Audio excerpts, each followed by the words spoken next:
கர்மம் எவனால் முடிவு வரும் அந்த மரபு கணபதியை பொச்சரணம் சரணம் அடைகின்றோம் என்றெடுத்து இப்பணியும் இனி தொடரும் எப்பணியும்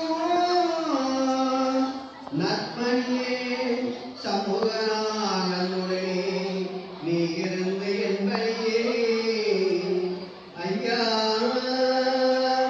என்பனியே முன்பணியார் எழுத்தாண்டு எமை காக்க மகனே வருக மனம்பூத்த மலரே வருக வருக ஓரார்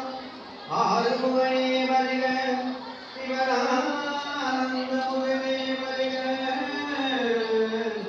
அடியாரின் மகனே வருக பரணிமலை அரசே வருக வருகவே கந்தா சரணம் ஐயனே செங்கரணி சரணம் சரணம் மைந்தா சரணம் ஆதியே அடியே